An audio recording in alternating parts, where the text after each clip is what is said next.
there's two things about measurement. You can't manage, this isn't in the book, and I recommend you write it down. You can't manage what you can't measure. So even things like, if we were to ask you why you're in your business, you know, very often people will respond with questions like happiness, self-determination, meaning, joy, you know, things like this that are really kind of soft things. I reckon those things should be part of your business plan, you know. It's part of why you're doing this. The numbers show in Australia, people who work for themselves don't make as much money across a lifetime as people who work for somebody else, you know. There'll be exceptions to that, like spectacular successful exceptions, but most of us do not make as much money adjusting for education and all of that sort of stuff than people working for somebody else. So why would we do it? If the business is just about money, then you're better off, if your life is just about money, you're better off working for somebody else, not going into business. So there must be something else beyond the money. You know, the money is critical, it's what makes it a business, but what's the other thing? And how are you going to measure that other thing? You know? So it turns out you can even measure happiness, you know, in a sense. You know, it's qualitative, it's not quantitative measurement, but it's still a measurement, you know. In sociology, they have a method called triangulation. So you want to measure your happiness, you ask 3 people the same question. One person really close to you, family, friend, whatever. One person who knows you but at a distance, a work colleague, something like that. One person who knows you but just very little, you know, like somebody you buy fruit from or whatever. And you ask the 3 of them the same question, do I seem happy to you? And you pay attention to the answer, yes, you seem happy on Tuesdays, or whatever. Whatever it is, you know. Answer the 3 sets of answers. And you pay attention to that, you write that down. 6 months later, you ask the same 3 people the same question and pay attention to that. There's a certain amount of quantitative, you know, yes, yes, no, no, you know, in general, but there's also qualitative feedback. It's a metric, you know, there is a way to measure even soft stuff like happiness. So, the second thing is what you measure is what you get. So if you only measure the money, your business is only about money.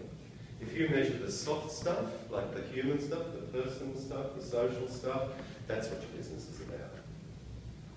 So put them together. What you measure, you can't manage what you can't measure, and what you measure is what you get.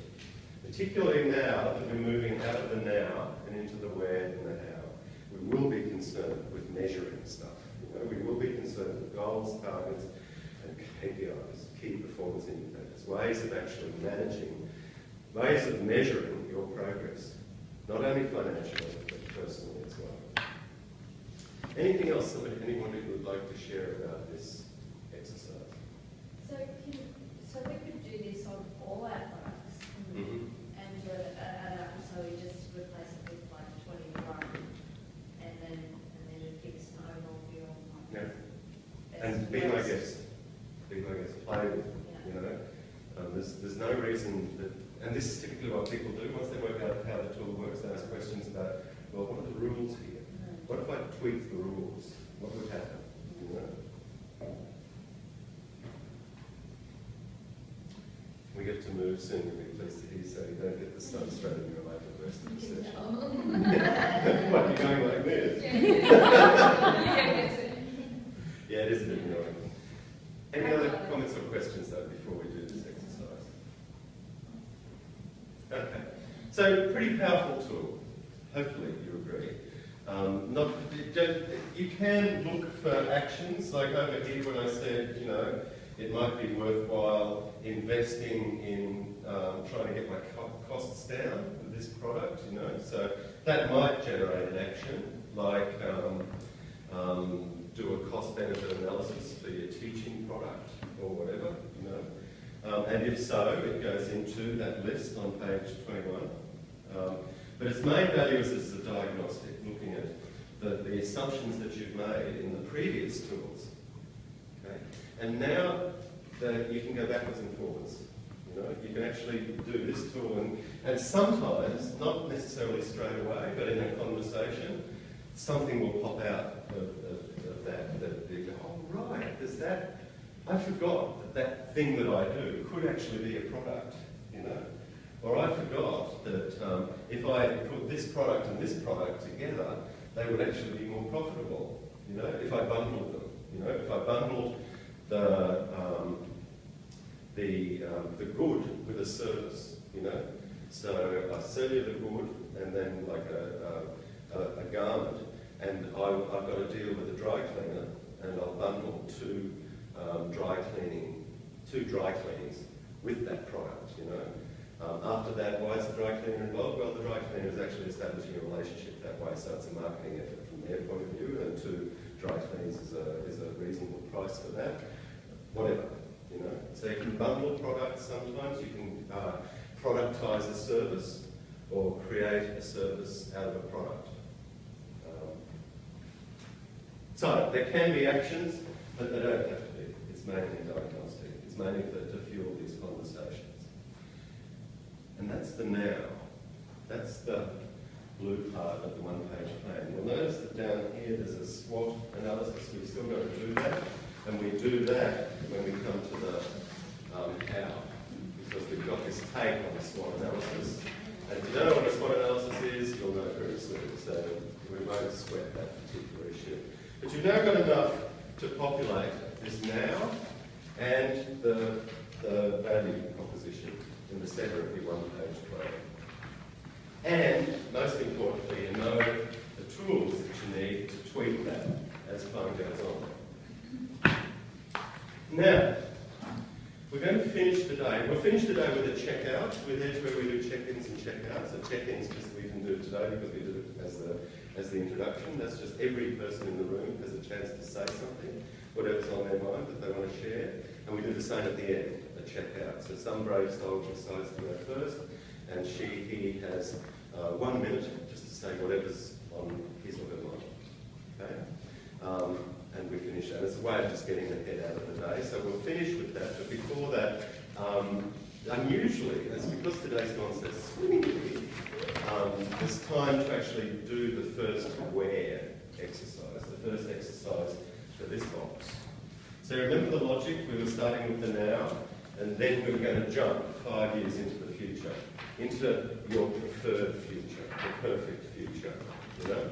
And we do this is a little bit right brain for a change. So no diagrams, no boxes for this one. It's a physical one. You're going to have to stand up, and you need to find a space in the room where you can step forward, one big step like that without bumping into anyone or anything. So you might need to come down here as well as around the edges.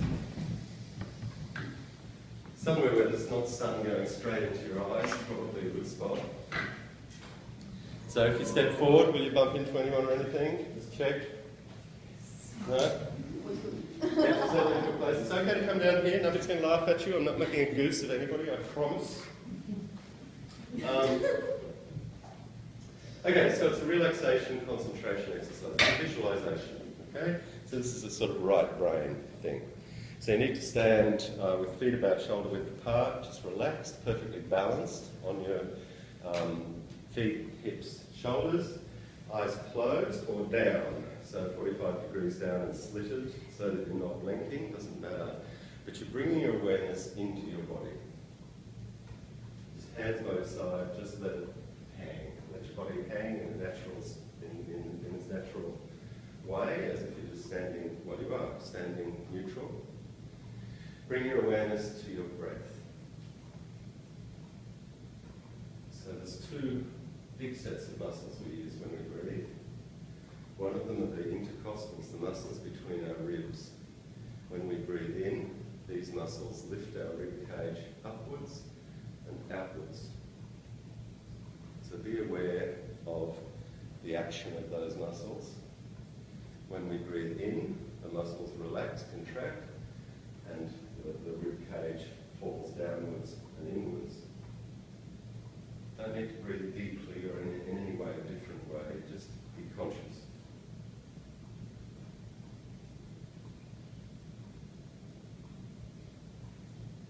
The other big muscle, largest muscle in the body, diaphragm, under the lungs, between the lungs and the gut. When we breathe in, the diaphragm pulls our lungs downwards. So our tummies should go unfashionably out a little bit. When we breathe out, the diaphragm pushes our lungs upwards.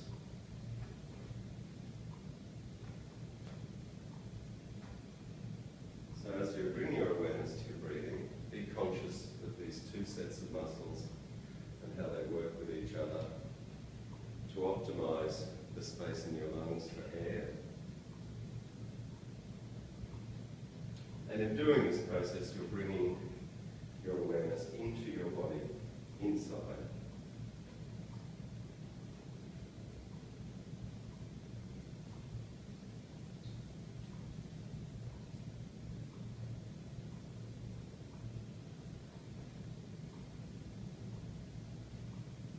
Now imagine there's a version of yourself about a metre in front of you, exactly the same as you.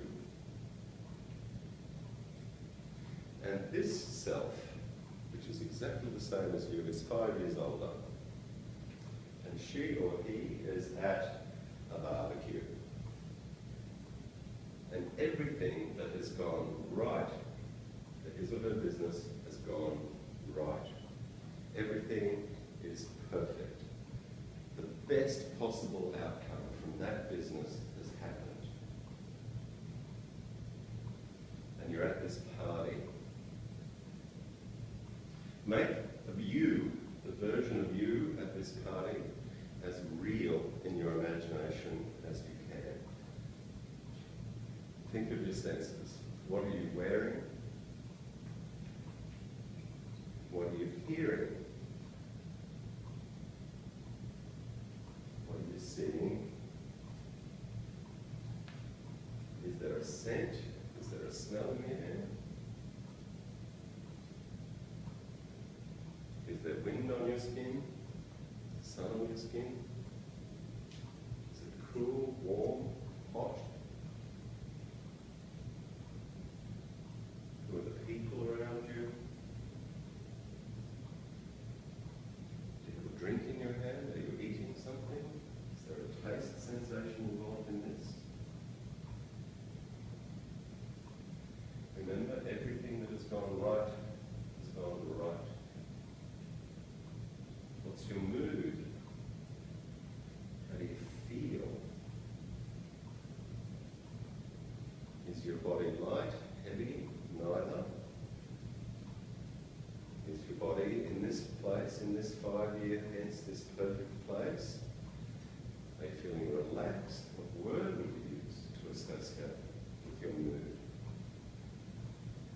So make this version of yourself, a metre in front of yourself, as real as you can.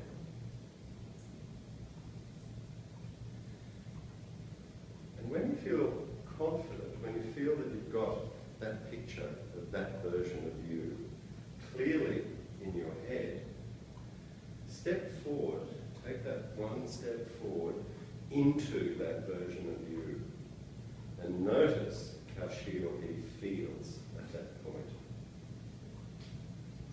Notice any changes, physical change, mood change, change in thoughts, change in any change that's going on. And probably enjoy that. Most people enjoy that. Everything's perfect. How does it feel? What are the characteristics of that success? What is around you? Recap the things that you just thought about what you're wearing, what you're drinking, is there music, is there sun on your skin, whatever it is. When you feel you've enjoyed that optimally, as much as you can, step back into the real you in Ravenna in 2014 and just notice the change again. Then bring your focus to bear, another few minutes in the exercise, and repeat that. So you step forward again. Make sure you've got this picture of you clear in your head and step into her or into him. Experience the change, note the differences.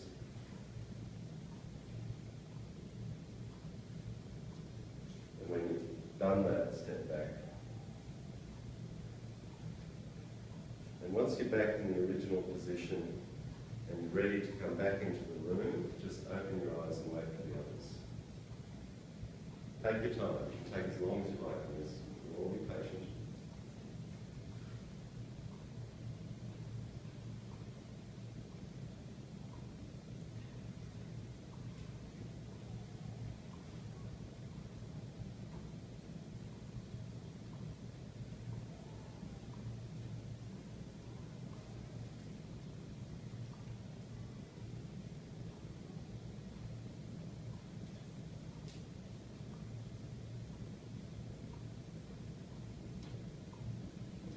One guy in Hungary once who just took so long to do this, it was just terrible not to interrupt his flight because he was going through, you could see all sorts of stuff, you know. It was just fun. Okay, how did that feel? Nice. I didn't want to walk back. You were a bit of a giveaway, you just sort of... Stop smiling. Yeah. All right. So again, Stephen Covey, 7 Habits of Highly Effective People, start at the end in mind. This is the exercise, you know, and it's not, we don't do it just because it's fun. We do it because if we actually have a clear idea of where we want to end up, we will make better decisions back here. In one way or another, mostly unconsciously, we'll make decisions that somehow move us towards that image, if we have that image in our head. You know, there's really interesting research into athletes and musicians. You know, you see long jumpers at the Olympics, you can actually see them stepping out the run they're about to do. They're doing exactly the same thing. They're picturing the perfect jump, you know, because they know if they do that, the chances of actually hitting that jump are better. Okay, so have a seat. Thank you for that.